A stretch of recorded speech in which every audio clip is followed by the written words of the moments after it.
नमस्कार, मैं मिस कनकलता झा। आज कक्षा 6 के विद्यार्थियों के लिए मैं हिंदी पाठमाला की प्रथम कविता लेकर उपस्थित हुई हूँ। हिमालय और हम। हिमालय को पर्वतराज कहा जाता है।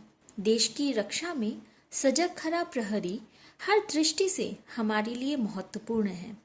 इस कविता में यही बताया गया है कि हिमालय का रिश्ता भारत के साथ कैसा है।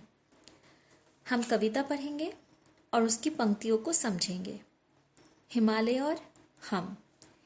इतनी ऊंची इसकी चोटी कि सकल धरती का ताज यही, पर्वत पहाड़ से भरी धरा पर केवल पर्वत राज यही। अंबर में सिर्फ पाताल चरण, मन इसका गंगा का बचपन, तन वरन वरन मुख निरावरण। इसकी छाया में जो भी है वह मस्तक नहीं झुकाता। गिरिराज हिमालय से भारत का कुछ ऐसा ही नाता है। हिमालय हमारे भारत के लिए बहुत महत्वपूर्ण है। उत्तरी दिशा से आए हुए आक्रमणों को, ठंडी बर्फीली हवाओं को हिमालय रोककर भारतवर्ष की रक्षा करता है। कवि कहते हैं कि हिमालय की चोटी इतनी ऊंची है कि ऐसा लगता है कि पूरी धरती का ताज हिमालय ही है हमारे लिए। पर्वत पहाड़ से भरी धरा, पूरी धरती पर पर्वत पहाड़ों की कमी नहीं है हमारे पास, लेकिन फिर भी पर्वतराज हिमालय को ही कहा जाता है। इसकी चोटियां आसमान को छूती हुई नजर आती हैं और इसकी जरें पाताल में बहुत अच्छी तरह से मजबूती से पकड़े हुए हैं। मन इसका गंगा का बचपन, ऐसा प्रतीत होता है जैसे कि इसका मन, हिमालय का यदि मन हो तो वो गंगा जैसा, गंगा के बचपन जैसा, क्योंकि गंगा हिमालय से ही निकलती है तो गंगा के बचपन जैसा प्रतीत होता है। इसकी छाया में जो भी हो वो मस्तक नहीं झुकाता है। जो भी इस हिमालय की छत्र छाया में है वो कभी मस्तक नहीं झुकाते हैं, क्योंकि हिमालय से हमारा कुछ ऐसा ही नाता है। इसका दूसरा पद हम पढ़ेंगे। अरुणोदय की पहली लाली इसको ही चूम निखर जाती। अरुणोदय की पहली लाली इसको ही चूम निखर जाती, फिर संध्या की अंतिम लाली इस पर ही झूम बिखर जाती। सूरज का उगना और सूरज का अस्त होना दोनों कहीं ना कहीं हिमालय के ही पर ही आकर समाप्त होता है। सूरज की जब उगता है तो उसकी किरणें हिमालय पर सबसे पहले पड़ती है और जब अस्त होता है तो उसकी किरणें हिमालय पर ही सबसे पहले पड़ती है। इन शिखरों की माया ऐसी जैसे प्रभात संध्या वैसी।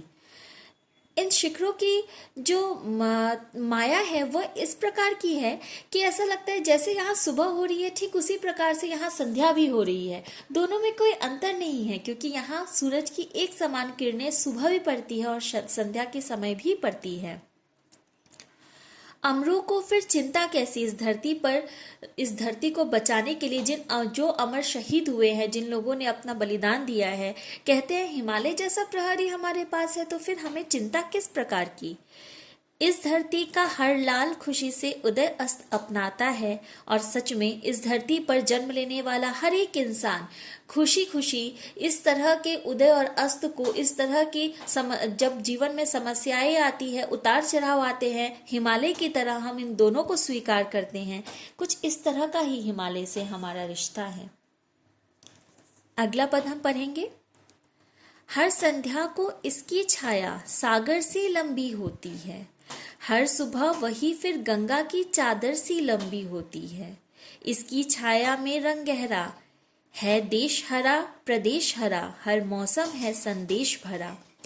कवि कहते हैं कि ऐसा प्रतीत होता है इसकी संध्या में कि इसकी छाया सागर सी लंबी होती है, हम सब पर छाया देने वाली। जिस प्रकार सागर जो है वो विराट अथाह है, ठीक उसी प्रकार से इसकी छाया भी अथाह है। और सुबह में गंगा की चादर सी ये लंबी सी हो जाती है, इस तरह से होती है इसकी शुरुआत। इसकी छाया में रंग गहरा, इसकी छाया में हर रंग गहरा होता है। देश, हरा भरा हो जाता है। इसकी छत्र छाया में यहाँ से निकलने वाली गंगोत्री से लेकर यहाँ की छत्र छाया में रहने वाली जड़ी बूटियों से लेकर हर मनुष्य के लिए यह बहुत महत्वपूर्ण है। इसका पत्तल छूने वाले वेदों की गाथा गाता है। गिरिराज हिमालय से भारत का कुछ ऐसा ही नाता है। जो भी हिमालय की छत्र छाया में आया है, वेदों में उसकी गाथा गाई जाती है। हिमालय की छत्र छाया में आया हुआ हर इंसान हिमालय की महत्व को बखूबी जानता है। हिमालय और हमारा कुछ ऐसा ही नाता है। हम हिमालय से कुछ इस तरह का ही रिश्ता निभाते हैं।